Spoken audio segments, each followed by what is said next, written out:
On the frosty evening of December 21st, 1998, the Albuquerque Police Department was thrown into turmoil. A local bank had been robbed, and the perpetrator left a note that read, "This money is for the people who need it." The daring heist sparked widespread curiosity. Who was this modern-day Robin Hood? What compelled him to risk everything to redistribute wealth? Byron Shane Chubbuck, also known as Oso Blanco de Aztlan, became infamous not just for his audacious bank robberies, but for his purpose behind them. Born in 1967, Chubbuck grew up in a world ruined by systematic injustices against Native Americans. His Cherokee and Choctaw heritage heavily influenced his ideology. Growing up in an environment marked by poverty and social injustice, Chubbuck developed a deep sense of empathy for marginalized communities. This background would later influence his self-proclaimed mission to aid those less fortunate. Chubbuck's story is one of defiance, ingenuity, and tragedy. Known for his fierce spirit, he declared, "If the government won't help our people, I will." But how did this man transition from an impoverished youth to a revolutionary outlaw? Chubbuck, better known as Oso Blanco, was born into poverty in New Mexico. Growing up in a difficult environment, he faced numerous challenges that shaped his perspectives on life. As a young man, he became actively involved in advocating for Native American rights. However, his frustration with the slow progress in achieving justice pushed him towards more radical methods. Chubbuck once wrote, "The system is designed to keep us down, but if they won't give us a seat at the table, we'll take what we need to survive." Chubbuck's criminal activities began modestly with small-time offenses. However, by the late 1990s, his actions escalated into a series of meticulously planned bank robberies. Between 1998 and 1999, he carried out multiple heists across New Mexico, leaving behind cryptic notes that reflected his political motivations. Chubbuck viewed these actions not as crimes, but as acts of wealth distribution. He funneled the stolen money to indigenous communities and revolutionary movements, including the Zapatista Army of National Liberation in Chiapas, Mexico. He saw himself as a warrior fighting for justice, telling an acquaintance, "This isn't about greed, it's about survival and resistance." His wife was unaware of his criminal activities, which allowed him to maintain a double life. Byron Shane Chubbuck led a double life, hiding his criminal activities from his wife while robbing banks to fund causes he deemed noble. His life took a dramatic turn on August 13, 1999, when federal agents visited his apartment in Albuquerque, New Mexico, as part of their investigation into his string of bank robberies. While they interrogated his unsuspecting wife, Chubbuck unexpectedly returned home. A shootout erupted between him and the agents, though miraculously, no one was injured. In the chaos, Chubbuck fled the scene, seeking refuge in a neighboring apartment where his family members were present. The FBI swiftly surrounded the building, ensuring the family's safety. However, Chubbuck made a daring escape attempt. He broke through the apartment walls, leaped out of a window, and tried to flee, but was ultimately subdued after a brief struggle with a canine unit. Arrested the same day, Chubbuck's criminal activities came fully into focus.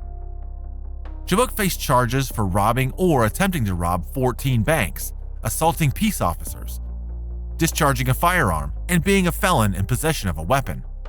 On October 14, 1999, he pled guilty to all charges and was sentenced to 40 years in federal prison. His sentence was meant to put an end to his escapades, but Chubbuck had other plans. Less than 2 years into his incarceration, on December 21, 2000, Chubbuck executed a bold escape from a prison transport van en route to the Santa Fe County Detention Center. Using a key reportedly purchased from a corrupt prison guard, he freed himself from his handcuffs, waist chains, and leg shackles. Then, with remarkable determination, he kicked out a van window and the steel grate covering it. Guards, occupied with securing the other prisoners, were unable to pursue him as he fled into the night.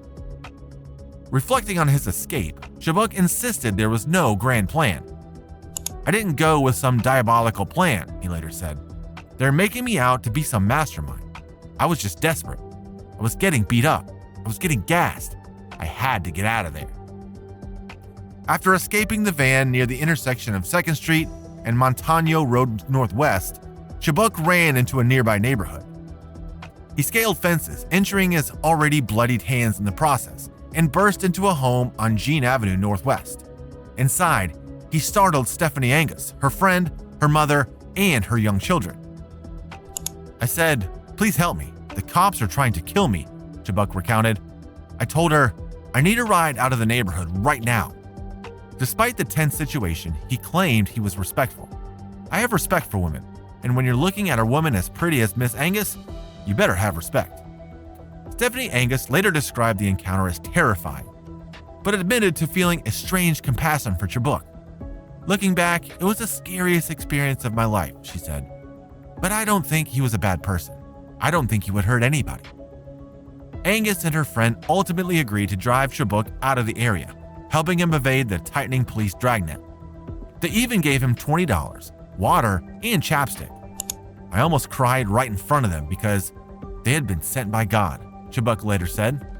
After escaping the immediate area, Chubbuck stayed briefly at a Motel 6 in Albuquerque, enjoying a beer, a fast food meal, and the media coverage of his escape. He watched the news with a grin, though he expressed disappointment that the media used an unflattering mugshot. "I saw myself in the paper too," he said, referring to the newspapers in both Albuquerque and El Paso. Following his stay in Albuquerque, Chubbuck stole a blue Camaro Z28 with a snowboard inside and drove to El Paso. However, he crashed the car into a pole and was forced to continue on foot for 4 days until he reached Ciudad Juarez, Mexico. Eventually, he settled into a $300,000 home he had been paying off in Juarez, hoping one day to share it with his wife, Carlita Antion, and their 2 sons, Carlos and Eduardo. Despite fleeing the country, Chubbuck soon returned to the U.S. in an attempt to reunite with his wife and bring her back to Mexico. During this time, he resumed robbing banks, targeting 8 more banks. Chubbuck's charismatic personality and claims of aiding the poor earned him the nickname Robin the Hood. He insisted his first bank robbery was to pay off a drug debt for a relative, but the subsequent heists were meant to fund humanitarian efforts. "I'd keep about $10,000 and go help people in my barrio or spoil my wife," he said. However, not everyone saw him as a hero. Rudy Espinoza, a regional security officer for Wells Fargo, noted the emotional toll Chubbuck's robberies took on bank employees. "I will tell you that his efforts were not without emotional consequences," Espinoza said. Many tellers requested transfers, retired, or sought counseling after being robbed. Chubbuck's daring escapes kept him in the national spotlight, turning his story into a mix of fascination and controversy. On February 5, 2001, he made a bold move by calling into a local radio station, KZRR-FM.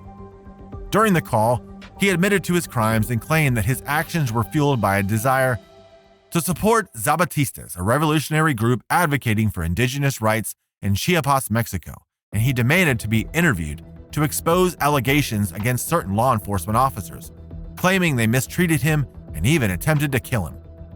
He stated that if these accusations were brought to light, he would agree to a peaceful surrender.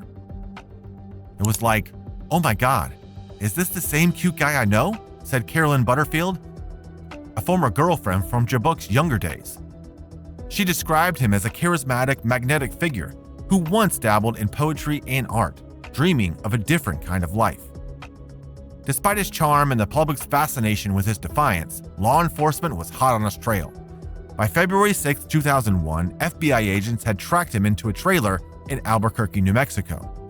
An undercover informant confirmed his exact location, setting the stage for an intense confrontation. When agents moved in to arrest him, another dramatic shootout unfolded. Chubbuck attempted to escape in a car, but police quickly disabled the vehicle by shooting out its tires. Undeterred, he tried to flee on foot, but the pursuit ended when he was shot in the chest. Remarkably, despite his injuries, Chubbuck survived and was rushed to the University of New Mexico Hospital for treatment. The final capture marked the end of a criminal career that spanned 20 to 22 bank robberies and earned Chubbuck a place on the U.S. Marshals Service's 15 Most Wanted Fugitive list. Federal prosecutors pushed for a life sentence under the 3 strikes law.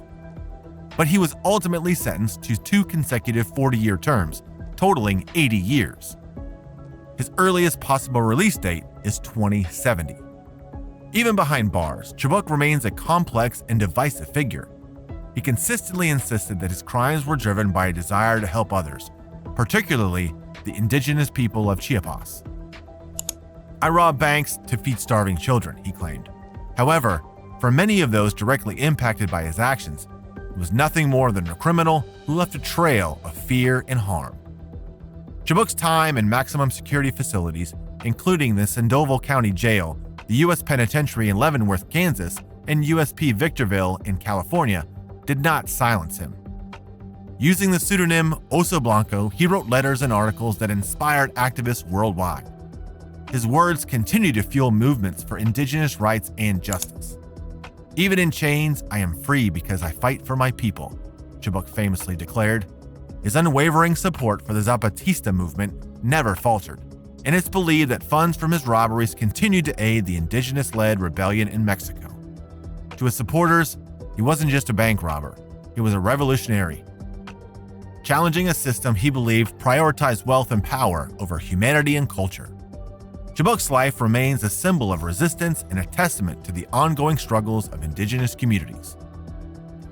He viewed himself not as a criminal, but as a freedom fighter standing against systematic oppression. His words, written from behind prison walls, resonate deeply with those who share his vision for a better world. "I am still able to hold my head up high and feel the gratification for my work in a world where money, power, and destructive industries are regarded far above humanity, indigenous and impoverished peoples, and culture." To some, Chubbuck is a hero, a man who risked his freedom to help others. To others, he's a criminal who broke the law. Yet his story highlights the complexities of activism and the lengths to which individuals will go to address systematic injustices. If you enjoyed this video, please like, comment, and subscribe to Breakout Bank for more videos.